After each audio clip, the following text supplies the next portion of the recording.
Welcome to Basic Brewing Radio for Thursday, September 19th, 2024. I'm James Spencer. Here at Basic Brewing Radio, we're all about home brewing. This week, Adam Ross from Twin Span Brewing and I taste Homebrewer Scott Housel's Lichtenhainer, a deliciously tart, sessionable German-inspired beer with notes of smoke from oak-smoked wheat. Scott also sent us another version of that beer with a bit of habanero added. If you want to support us financially, check out patreon.com/basicbrewing, and many thanks to everybody who's helping out in that way. If you go to patreon.com/basicbrewing, you can see a long list of stuff that you can access if you sign up as a supporter. And many thanks to the new Patreon subscribers who are signing up every week. Your help is very much appreciated. If you're a user of the Patreon iPhone app, starting in November, they say, please use the Patreon website to sign up for new subscriptions. Apparently, Apple is going to start taking a significant chunk of the new subscriptions via iPhone app starting in November. So if you have an iPhone app, you can still use it to look at stuff, but just when you sign up for new Patreon subscriptions, you go to the website. Financial subscribers will see an early release of the next video episode this Friday. It's the one where we taste the accidental braggot that Steve Wilkes brewed. It's another example of a planned brew that went in a different direction from expected, but Steve hung in there and ended up with a beer that's leaning more towards mead than beer, but it is a tasty one.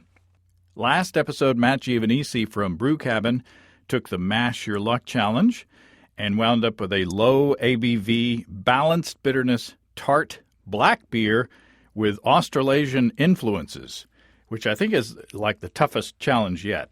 Matt and Josh Secor from Gambit Brewing and I toyed with the idea of maybe adding some tart fruit from that region of the world to achieve the desired level of sourness.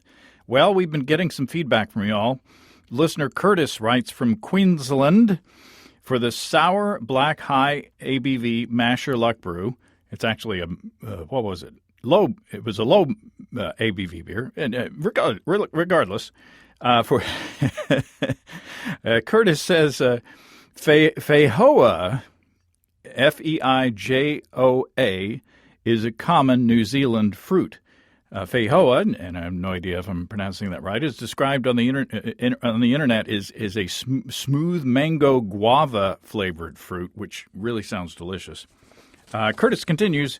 Or in Australia, pineapples and mangoes are real common. That's easy. Or as New Zealand is well known for vino and makes great hops, use the Nelson Sauvin hops, super grassy wine character, typical Kiwi. Curtis says, love your show. Even my wife enjoys listening. Wow. Thanks, Curtis. Hey to you and the missus. Listener Mitchell writes in, hey, James, I'm really enjoying the Mash Your Luck episode so far. Excellent. I just wanted to throw a suggestion out there for Matt. After listening to the 9/12/24 episode, he needs to take a look into Australian finger limes, which are black in some varieties. I'm sure some black sea salt or Motueka hops would pair well also. I've never heard of finger limes either. I looked them up. They're really odd looking, or at least to me. They're kind of long, as the name implies, finger-like. But instead of the typical citrus structure inside, they have these little balls of jelly, kind of like teeny boba. It sounds like a lot of fun. I forwarded both of those suggestions to Matt, and he says he's still pondering which way to go, but appreciates the info, as do I. I also appreciate the support of our friends and sponsors at Imperial Yeast. For fans of cider and other fruit fermentations, the featured yeast from Imperial right now is A40 Bubbles. Bubbles is a traditional cider strain that's perfect for fruit juice fermentation, just in time for orchard picking. I've also got Bubbles I've also used Bubbles for a hard seltzer in the past, and it worked well. This past weekend, I brewed a batch of beer without using Imperial for the first time in a long time. It's the second version of my honey IPA. Last time I brewed that beer, I brewed it with a packet of A37 Pog, And even though that packet was a little over 4 months old, by the next morning it was chugging like a steam train on the hot porch. This time I used a dry yeast that I had in the fridge for a while. It's taken its time in comparison, even though it wasn't expired. Of course, I'm comparing apples to oranges, but I'm spoiled by those 200 billion cells in each easy-to-open package of imperial yeast. My stir plate is dusty because I don't use it anymore to make starters for moderate gravity 5-gallon batches. And my airlocks are usually bubbling before bedtime. Ask your local homebrew shop about A40 bubbles and get some cider going. And as always, you can check out all the dependable deliciousness at imperialyeast.com. That's imperialyeast.com. If you'll remember last month, Scott Housel asked Adam Ross and me for advice on brewing 2 beers, one tart beer with smoked notes, and a wine must-based beer. Well, he's already done with the first one. It's the first time I've had a Lichtenhainer before, I believe, and it didn't disappoint. Scott Housel, welcome back to Basic Brewing Radio. Guten Tag, James. And Adam Ross of Twin Span Brewing in Bettendorf, Iowa. Welcome back. Also, Guten Tag. I was trying to think of something clever to say in German, and that went out the window. Well, my wife Susan is taking German on the Duolingo, but she doesn't. She hardly talks to me in English, so I don't know any German. So I could say buenos tardes to be in the international spirit. So Scott, it seems like 2 weeks ago we got together and talked about how to brew a Lichtenhainer, and here we are. I mean, it wasn't literally 2 weeks ago, but it seems like it was just a very short time ago. You wanted advice on how to brew a Lichtenhainer and then a grape based ale. And here we are. You've already got the Lichtenhainer brewed, and I've had it in my fridge for like a couple weeks. So, first of all, how did you turn it around so quick? Well, August 3rd was brew day, and then when was it done? It was done on August 15th. Wow. So, yeah, I just, I don't know, I got the stuff. I got going. We were going to Punta Cana soon after we talked, so I wanted to get it done and out. Because it should be a fresh beer. Oh, okay. Do you have a starter? No. Trying to tee up for a potential what imperial yeast reference. Oh. Well, if that was what you're doing. Well, you didn't use an imperial product for this beer, though. No, it was Philly sour. Yeah, give us the details on that. I'm looking at the recipe in front of me. Give us the details. All right. So, well, I think I'm going to start with how much fun I had doing it because of all the mistakes that I made. So first thing was there was supposed to be about 8 ounces of flaked wheat I was going to put in there. And I opened, luckily it was the only thing in that little bucket, but there was bugs in there. Oh. So I threw that out and I didn't have more. So I just replaced that with Pilsner malt. So the recipe was 47.5% Pilsner malt. It was 34% oak smoked wheat malt from Weyermann. And then I had 14% Vienna malt. And then I did 6 ounces of table sugar because I read that Philly sour likes a little bit of sugar. Mm. And I wanted just a little bit higher ABV, so it ended at 5%. Original gravity was 1053, final gravity at 1008. Oh. And for the hops, I did just a 1/4 ounce of Sterling. It was only a 15-minute boil. Oh. So 1/4 ounce of Sterling at 13% because I forgot to order the Hallertau Mittelfrüh that I wanted. That was another great thing that I did. And 15-minute boil. And the mash was at 149 because I did want it dry.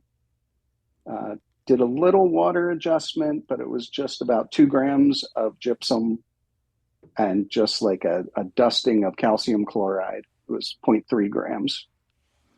So remind us what a Lichtenhainer is. I just poured it, and it's beautiful, by the way. I should pour one.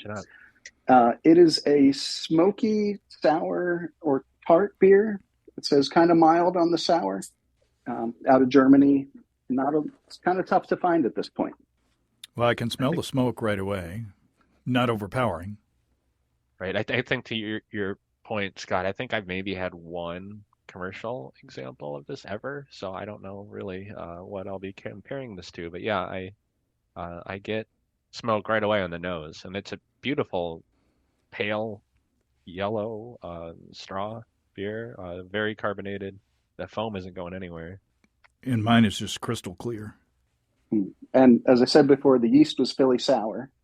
And my pH that I took, that was about, I think it was about 3.3. I Ooh, think it was just Okay. under 3.3.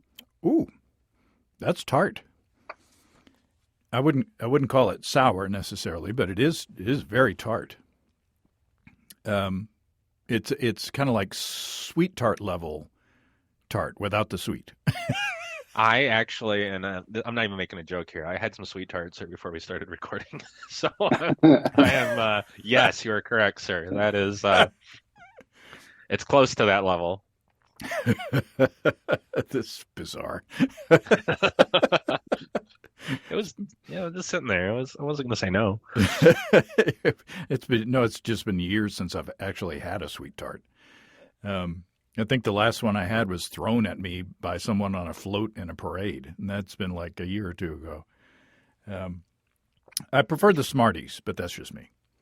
They hurt a little bit more when they're thrown. Boy, it's delicious. The To me, the smoke is not as present on the flavor as it is on the nose, and maybe that's because the tartness is kind of out competing it. I don't want to say overpowering it, but out competing it. Yeah, you anchored me before I took my first sip, but I don't think you're wrong with the sweet tart comparison. It's like sitting around a campfire with sweet tart. So it's not like the smoke isn't in the flavor, but it's there.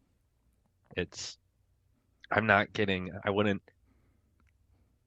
I mean, if there was a way to try it without smelling it, I don't know if I would say that. Oh, this is definitely a smoke beer. It doesn't have that smoky level of like a Rauch beer. It's very much just on the nose.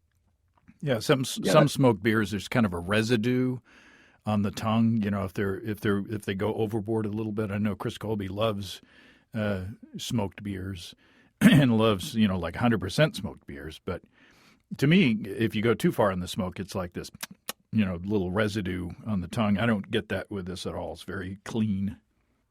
And I do get some sour in the nose too. So it's not just smoke up front, sour to finish. It melds together. yeah. My first note that I wrote down when I first tasted it, when I finished fermenting, was the acidity was good and the smoke was faint. Mm. And yeah, kind of carried through. But I could go for a little bit more smoke, but I think I really like the way it turned out. I would not complain at all. Yeah, it's very nice. There is a kind of a fruity, sweet tart kind of a thing going on. Especially like at the end of the swallow, it's fairly fruity to me. Yeah, I can get that. Almost I don't know, lemon or Hmm. orange. It's almost a citrus rather than like mango or tropical fruit. It's more of, and I wonder if that isn't coming from the Pilsner. Did you say the Pilsner is Bayerman as well, Scott? No, Pilsner would be Breeze. Okay. I'm thinking green sweet tart. or I do had they a mix of different colors, James. I'm not going to validate. or do they That's what all I'm getting do they around. all taste the same and I'm just imagining things? My kids and I had that argument last night, actually, when they bought the said sweet tarts. They claim there is one, so we did a blind tasting, and no one could get it right. So the sweet tart company's stance is that there's different flavors. The Ross household says not so much. Well, did it come out as you expected, Scott? Well, I've only had one before, and I had another one that had pear, and I think they were both kind of old. But yeah, I could say I would go for some more smoke. But now that I look at my notes, the original gravity was 1046. So if anybody's keeping track, I was wrong. But yeah, no, I would brew this the same way again. I like the taste, but I would like some more smoke myself. Yeah, I mean, I would go with that. I think I like the smoke on the nose. I would like to have it referenced a bit more in the flavor, but I'm enjoying it. It reminds me a lot of a Berliner Weiss, I think, in my limited experience with tasting those. What about you guys? How experienced are y'all with the actual authentic Berliner Weisses? I've had quite a few, and yeah, this would be a beer that you'd convert the Berliner Weiss fans over to smoked beers or the sour beer drinkers out there, because I know they're a different type of drinker a lot of times. People who really like sour beers. This would be the sneaky way to get them to try like a Rauch beer or some smoke in a drink.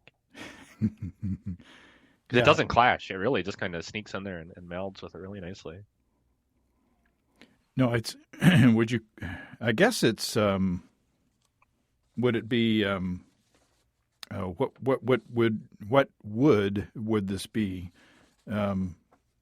Oh, it's oak. Duh. It's oak. Yeah. It says it right there in the name. Oak smoked wheat malt. It's kind of similar to hickory, kind of. I mean, I use hickory mostly in my home smoking. And it could be the oak that's what's making it really work here. I wonder if like cherry wood would work as well, or Ooh. really any other kind. Maybe cherry wood would. There's certainly, I think, a lot of smoke that wouldn't work here, that would clash. But the clean character of oak smoke, I think, is part of why we're enjoying this so much. Could the fruitiness be coming from the oak? I mean, could we be getting the kind of flavor of the wood, and with the pairing of the tartness, to kind of strip away the smokiness? You know what I'm saying? I haven't heard of that, but I would blame, or not really blame. I would attribute that to the Philly sour, right? I assume, Scott, when this was really peak fermentation, you were probably smelling some of this fruit character. I was smelling a lot of smoke. Maybe a lot of it blew off, a lot of the scent. But there's something that kind of reminds me of like a hard cider about it at times. And I think, Philly sour can give a little bit of apple, they say, and some citrus. So yeah, I think that, citrus is coming from Philly sour probably. Yeah, and it's not a lactic sourness, even though that is producing lactic acid, right, to get your sourness level. I'm not getting that kind of yogurty sour that you can get with some Philly beers. This is almost just tartness rather than calling this a like a mixed culture or anything.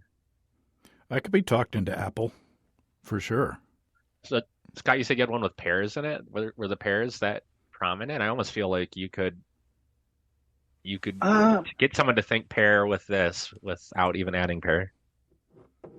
Yeah, I couldn't say that it was super prominent. I would, once you see it on the bottle, oh yeah, definitely get pear. But right. It wasn't a strong fruited beer.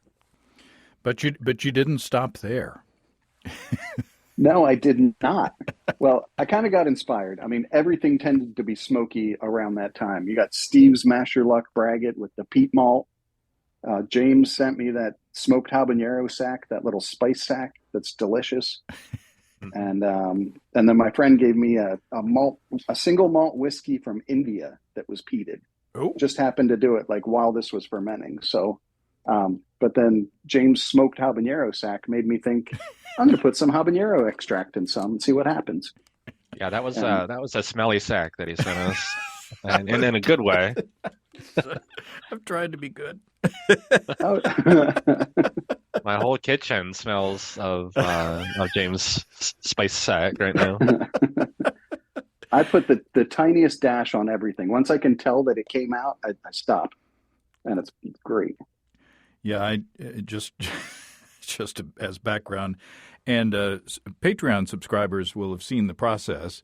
What I do is I take a bunch of habaneros from the garden and I chop off the stems and then I cut them in half and put them like little cups in the smoker and smoke for I think 3 hours at 200 degrees Fahrenheit with hickory smoke.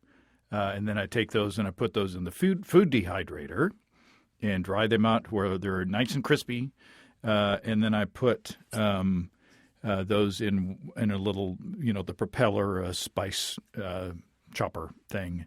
And what I sent each of you in that little bag, in that little sack, was 20 habaneros with the seeds.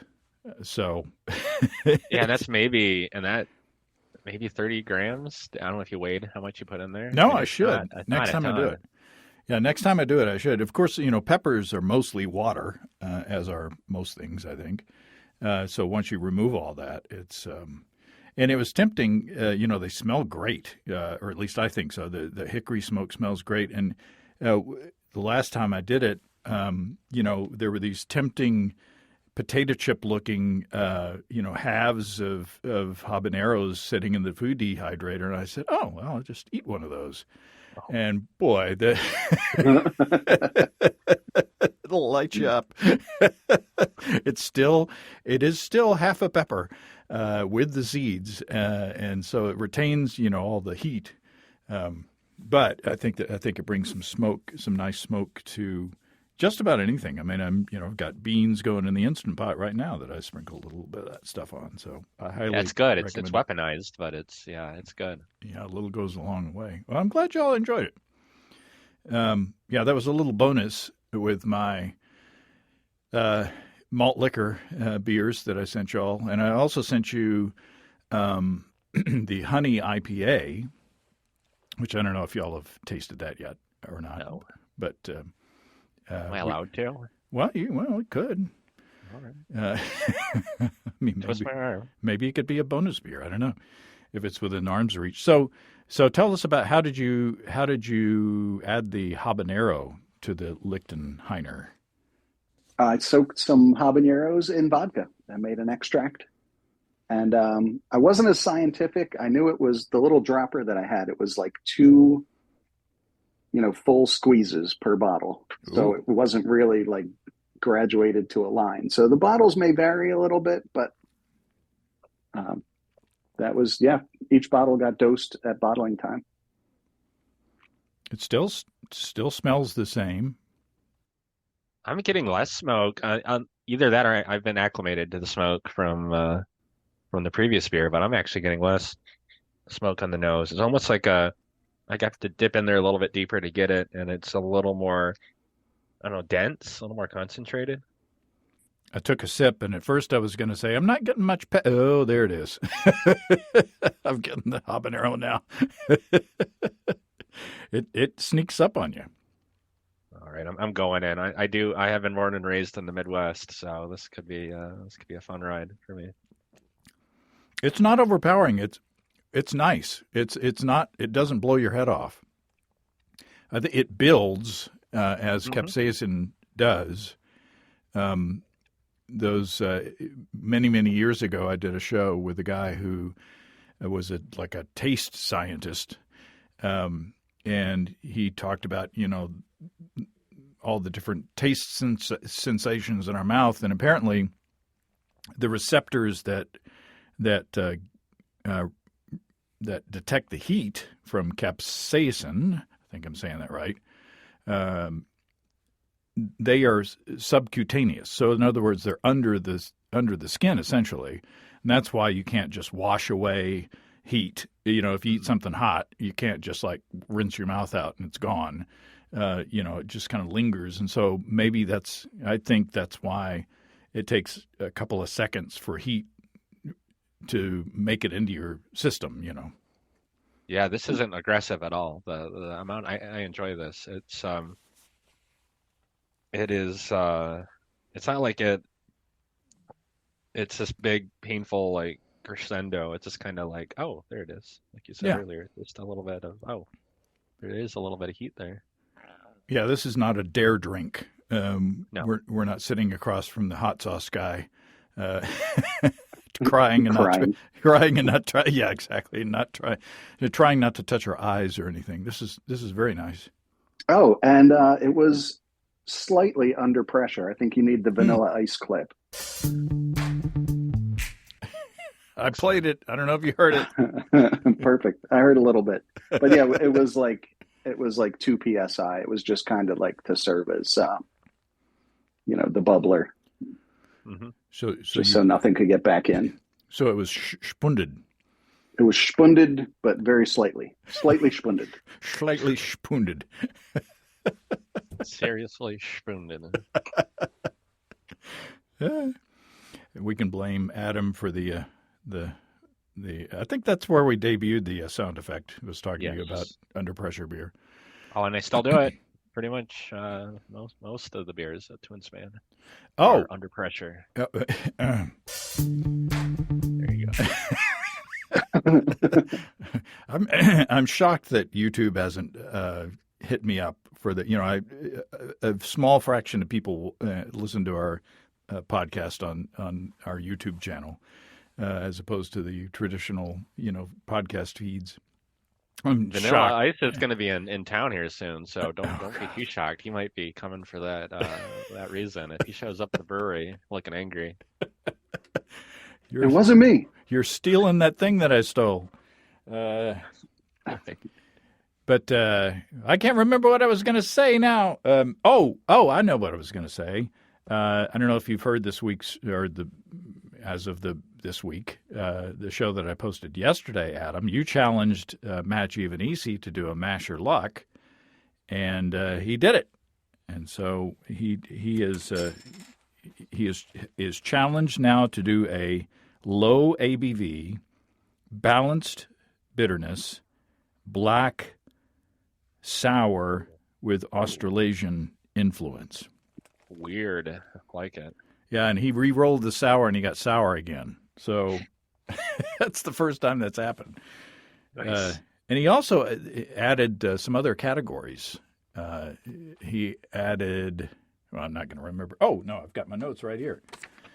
We added Scandinavian. So the origin now is U.S., Germany, U.K., Belgium, Australasia, Scandinavia, and the rest of the world. Nice. Glad we're being more inclusive. Good. That's right.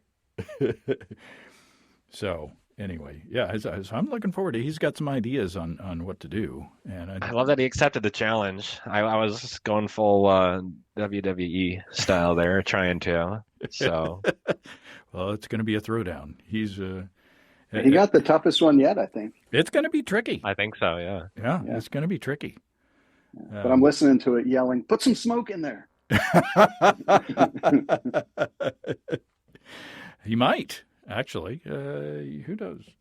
Man, if you got Scandinavian sour, is that like pickled herring or that? Well, wouldn't you say that Kvike comes from Scandinavia? I would, yeah. But are there sour Kveiks? Or what's the I can't remember the name of the beer that you roast the grain in the oven. I've brewed one, but I can't remember. Oh, not like kvass, is it? Or No, that's a rye bread. Yeah. Yeah. Well, I'll think of it. Maybe. You'll get Captinus. Captinus. from it. There you go.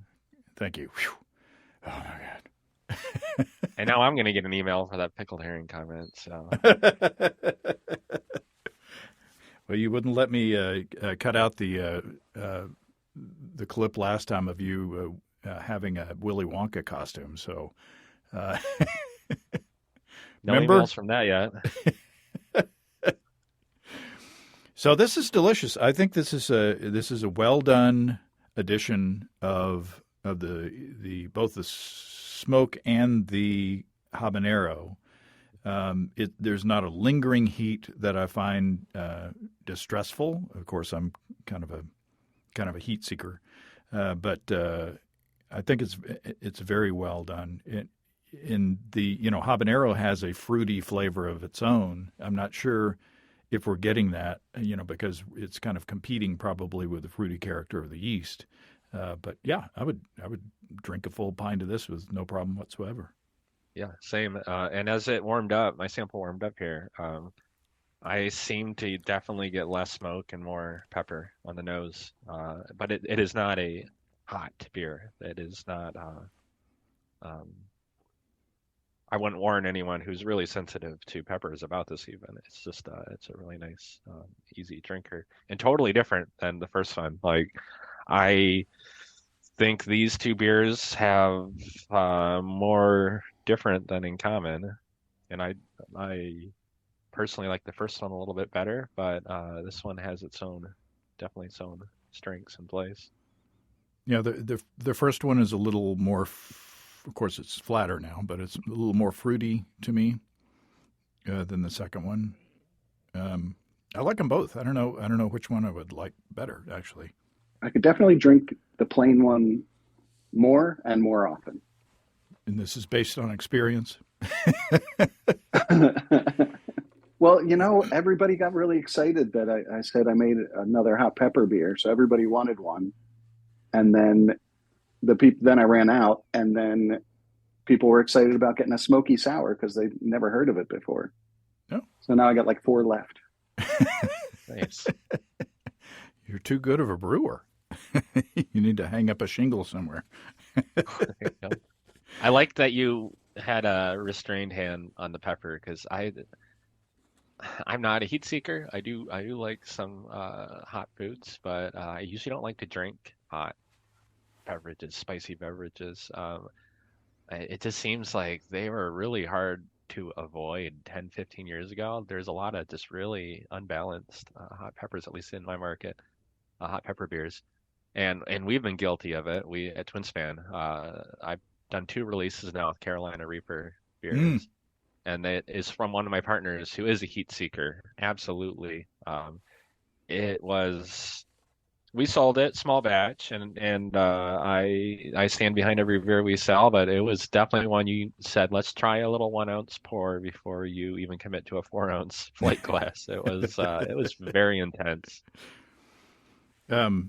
Superior. I've bragged about this beer on the show before, but Superior Bathhouse Brewing in Hot Springs brews. I think is my favorite pepper beer. It's a jalapeno beer, and you really get the flavor of the jalapeno along with a bit of the heat. It's almost like a bell pepper kind of a flavor, that the habanero or the jalapeno brings. Jalapeno tastes very different from a habanero. Jalapeno is more bell peppery. Habanero is more fruity, and they really capture the the flavor of the pepper along with the novelty of the heat as well. So if you're in Hot Springs, try it out. They've got 18 beers on tap, and they have this giant board. It looks like a paddle from my junior high days, with 18 holes drilled in it. And they call it a beer bath, where you can have a sampler of a flight of all 18 of their beers, and it's meant to be shared. But that's kind of a fun thing that people could do, and you can sign if you finish it. I guess you can sign the paddle. But they always have good beers down there. I see there's another beer here left, Scott. It's got either a P or a D on it, depending on the orientation. Yeah, it is a cold IPA that I made. It is now, about a month and a half old. This is 77% Pilsner, 20% flaked rice, and 6 ounces of table sugar. And then we've got 5 ounces of Apollo at 45 minutes. We've got Amarillo for 10 minutes, 1 ounce. And then we've got a dry hop of 2 ounces of El Dorado, an ounce of Amarillo, and an ounce of Laurel Cryo. Wow. I'm glad you said El Dorado. I Didn't know if it's just wishful thinking. I'm sitting here sniffing it, but I got that lemon starburst on the nose. It's very light in color, very clear. Yes, you So, can read through this. I'm doing the test right now. I'm reading something here on my screen through it. so what's the difference between a cold IPA and an IPL? Well, I use 3470 under pressure. Oh, And I fermented at room temperature, which is like 74, 75. Oof. So, but the proof is in the pudding. It should be drier. It's really about hop expression. And, just starting with a really like not so malty base. mm. Adam can probably give you some more specifics, but that's what I like about it. Yeah, I'll tell you the difference between cold IPA and an IPL is one sells and one doesn't. Mm. Really, the agreement that what I've settled on and what I've agreed on, I shouldn't say I take any credit for coming up with the distinction, but IPL is a IPA, like a traditional IPA, where you use lager yeast. So West Coast IPA, whatever kind of IPA you want. That's it. Cold IPA is very much a lager with a rice lager or adjunct lager, I should say, brewed to a stronger strength, so kind of a malt liquor with a lot of hops. So yeah, people are fermenting lager yeast at these very elevated temperatures, like you said, 74, Scott. I mean that's crazy. Lager brewers would I'd say most don't dare go anywhere near that, but it's okay here because it's delicious. Well, you don't you don't get any. There's no diacetyl in this whatsoever. It's very, very clean, and that kind of surprises me. If it is a lager yeast, well, I guess fermenting at room temperature would help. But there's, usually you're afraid if you're fermenting with a lager yeast that you're going to get butterscotchy off flavors if you don't do it right, if you don't allow those things to vent out during the process, or allow the yeast to take care of that. But apparently it did, because there's none of that. It's just a beautiful, crisp and hoppy beer.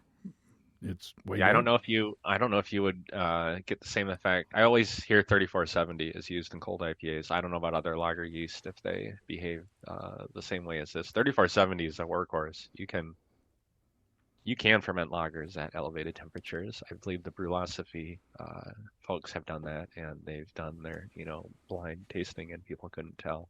It's just a very flexible yeast. Yeah, but what do they know? Exactly. And the fact that it's under pressure. Ah! It's Pavlov's dog. Awesome. So it's 6%. It was, I think this is the one that was at 10:53 and ended at 10:08.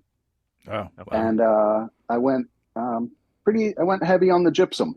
So my sulfates showing about like 225. I guess that's parts per million. And I got to say, just for clarification, I love the Brewlosophy guys, and I think it's well known. We've taken part in their experiments and have quite a bit of admiration. This is delicious. It's like I say, it's very crisp. It's hoppy. It's not juicy, I wouldn't say. No. It's got a substantial amount of bitterness to back up the hop flavor. It's super clean, super good. I would pay for this with no complaint whatsoever. Pay $1 for that. It is.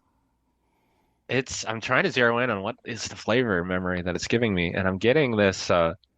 Maybe this is totally made up, but I feel like there's like a hard candy that's maybe like an old lady candy that has kind of a lemon orange thing going on. I don't know what you would call that, but I can picture it in my mind. Like you get out of those old-timey candy section in grocery stores where if you can still find them where they have them, maybe even scoop out the amounts that you want and weigh on. It's that kind of hop character with all those hops, because this was quite a few hops that you added in here. A really unique character. They're Cracker Barrel candy. There you go. Y'all have Cracker Barrels, right? Oh yeah. Yeah. Come on, James. Yeah.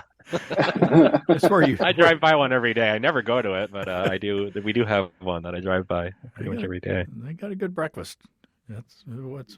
Well, James thought the kids didn't know the Brady Bunch theme song. I think the last episode. So that's right. Well, I don't know what. I think Scott. I owe you an apology, Scott. At one point, I think I made an inference that you and I were in the same age group, and I don't think that's true at all. We're pretty close. In my mind, I'm 30. I'm like maybe 30 years old. So that's. Yeah, I'm still in junior mind, high. I'm like 35. So Really? Yeah, I'm still junior high. Oh, this is delicious. Should we? You've also sent us some commercial beers, which I will certainly enjoy. But we've got some time. Do you guys have the honey IPA at arm's reach? Or let me check.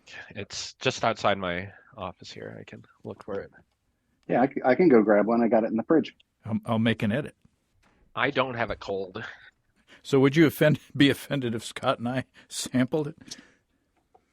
Because I feel like I should share something with Scott. Yeah, that's fine. Go ahead. That's fine.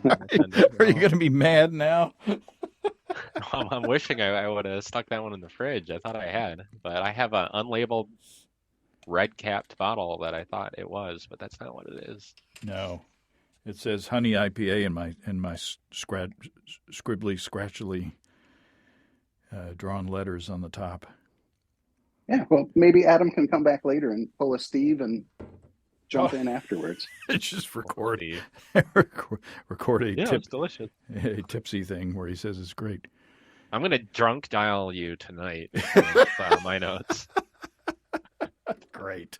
2 a.m. Get ready. Yeah, I do have one more thing to say about the cold IPA. Are we back again? Or Yes, we're back. Just going to edit later? Yes. Okay. That keg of cold IPA, I bottled off probably like a case, and I've been drinking I'll probably have half a beer, and maybe that's it, like almost every day, and that keg will not kick. And I'm pretty happy about it. Wow. A miracle. It's magic. It feels like it's almost done, but I'm just like, it's still going. Magic beer. Yeah. It's just name it the loaves and the fishes. Cold IPA.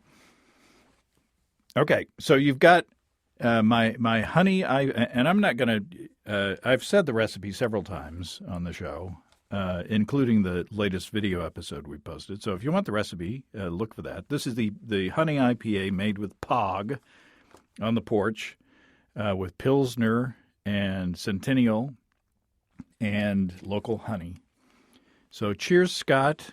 Poor Adam. Cheers. Poor Adam. Yours is still warm. But I wanted to share this with you. Drink it warm. Well, you could. It'd probably be tasty. Are you going to drink it warm? I'm gonna see how warm it is. You guys go on right ahead. Adam's Mr. Peer Pressure. Cheers, Scott. Cheers. Cheers. It looks great. It's got, I already heard the episode where Matt Giovanisi and Josh Secord did it, but it does have that honey color. That is really pretty cool. Yeah, and there's not half an inch of sludge in the bottom of the bottle this time, which I'm proud of. That's cool too. I've learned my lesson. Yeah, and I feel like I get the honey on the nose. I'm not going to disrespect this beer and drink it at room temperature. I'm gonna stick it in the fridge. Well, good for you. We've made some progress today. Right, it's delayed gratification. That worked there. You can have one marshmallow now, or 2 marshmallows if you wait. I feel like I would have failed that as a kid. I think I would too. Just give me all 3. Yeah, come on. You got them. You got a whole bag there, right? Come on. What's up, mister? That too is a tasty beer. Mm-hmm. I think that all of these beers are good. I'm not digging for compliments, but I think that I feel good tasting this beer next to yours, and I hold your brewing ability in high regard. So, subtle pat on the back to me. But what do you think, Scott? Well, I did learn a lot from you, so subtly pat yourself on the back. No, I like the sweetness. It's very different from the cold IPA because it does have that sweetness, but it makes it really unique and tasty. It also finished at 10:08, so on paper it's a dry beer. But do you get a taste of honey? Honey, I do. much sweeter. Definitely, and the bitterness is low. But I think that does help with the sweetness. I got the ingredients from Dave at Small Batch Boutique today. He was out of the Centennial Cryo hops, but I've got Cascade Cryo hops, which should be similar and delicious. So I plan on brewing the next version of this beer this upcoming weekend. So you should be getting more samples for too long. Very good. This, I think my palate is kind of gone through a lot today. But, yeah, I think mine is blown as well. I'm not tasting what I usually taste when I when I taste this honey IPA fresh, as the first beer of the evening. So, Adam, you may get the best of it all. There you go. Positive attitude. But that is delicious, and I do see adding more hops to this. They really want you to go overboard with the dry hops. Yeah, talk about peer pressure. Yeah. I mean, before the hazy IPAs got big, I remember listening to like the what's that? The point of diminishing returns with hops.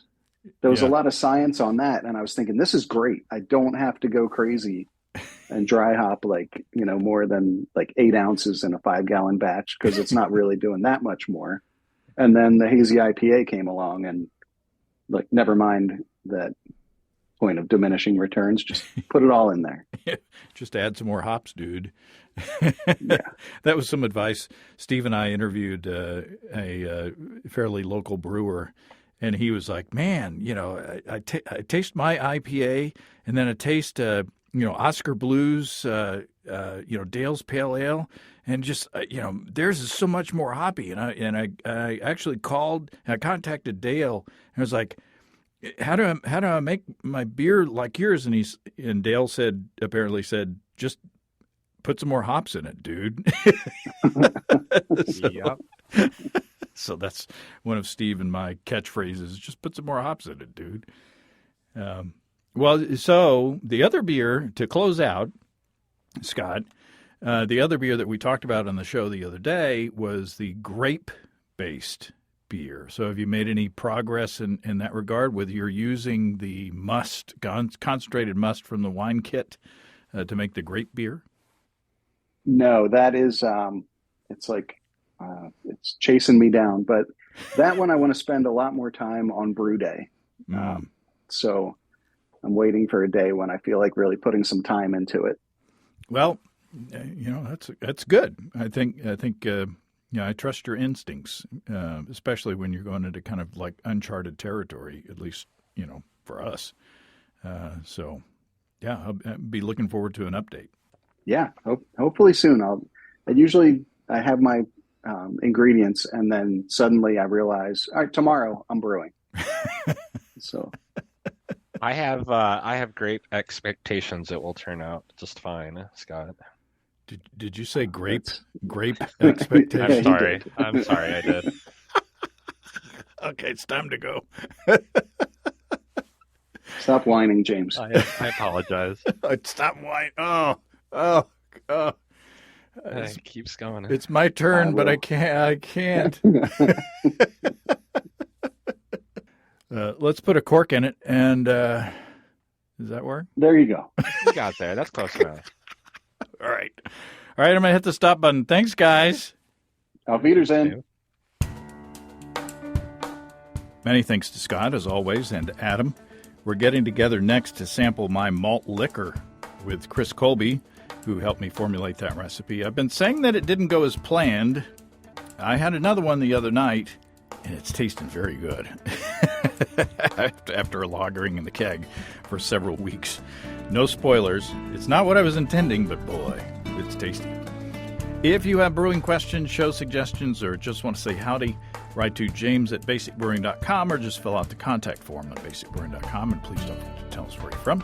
Check out our mobile-friendly shop at basicbrewingshop.com. Thanks to everybody supporting us through our Patreon page. Special goodies coming your way. Check that out at patreon.com/basicbrewing. So until next time, until then, thanks for listening, everybody. I'm James Spencer. Production help for Basic Brewing Radio and our website is provided by Kelly Dodson. Basic Brewing Radio is a production of Active Voicing. We'll talk to you next time, everybody. In the meantime, stay well and stay tuned. So long.